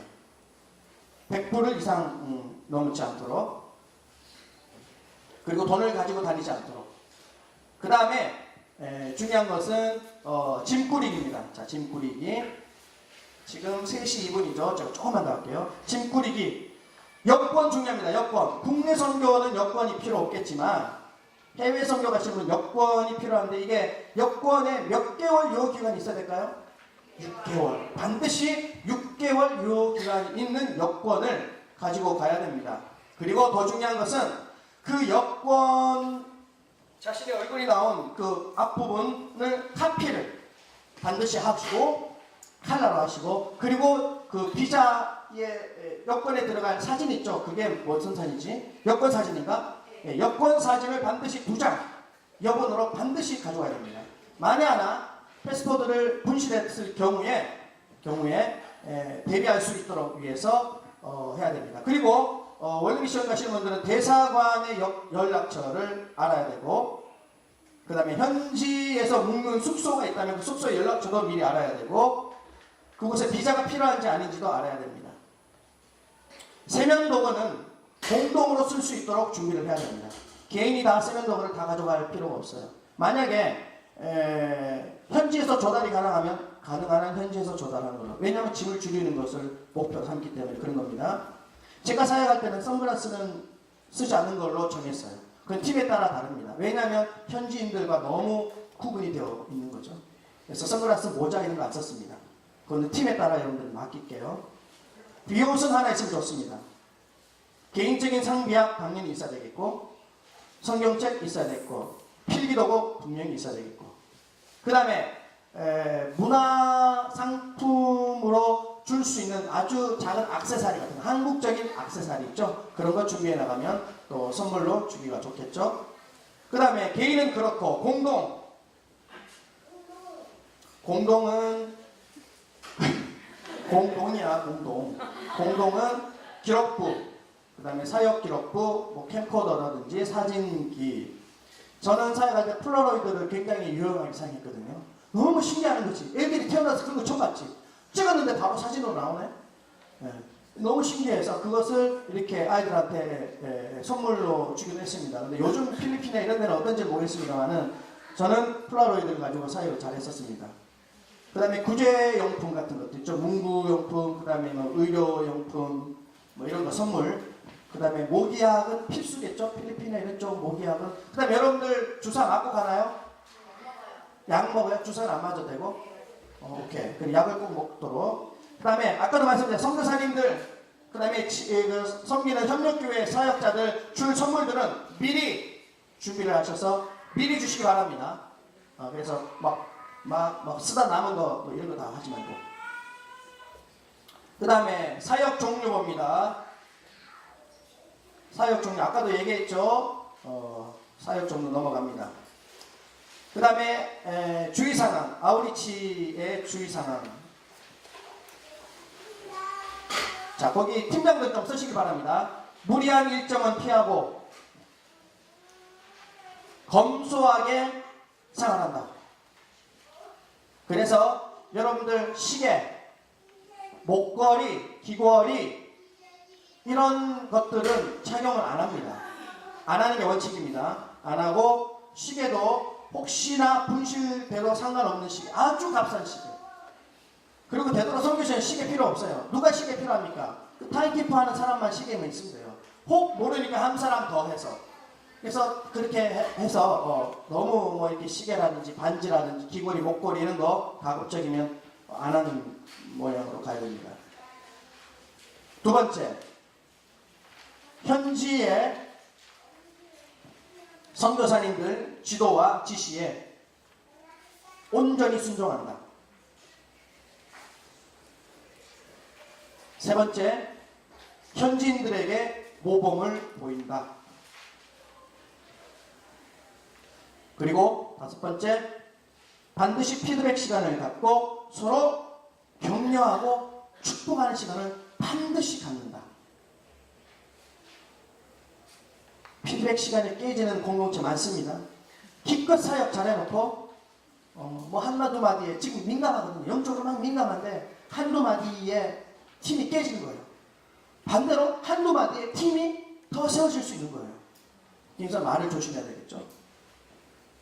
그리고 선교사님을 격려하고 이야기를 많이 들어준다. 거기 밑줄 쫙 치지 바랍니다. 지 얘기만 하고 그냥 선교사님 얘기 전혀 안 듣고 그러지 말고 들어야 돼요. 무엇보다 하나님이 말씀하신 것을 듣는 시간이 필요합니다. 그리고 배우려고 하는 겸손한 자세를 갖는다.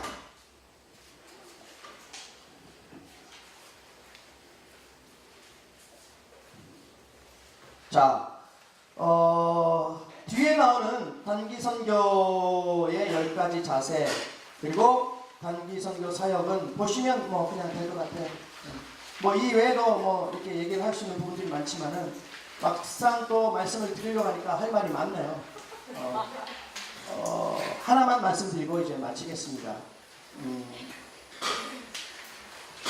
우리가 단기 선교를 하는 가장 중요한 목적은 아까도 처음에 얘기했죠.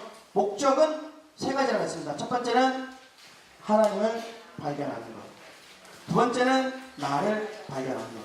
세 번째는 하나님 안에 발견된 내가 어느 곳에 어떤 모습으로 서야 되는지를 발견하는 것이 목적이에요.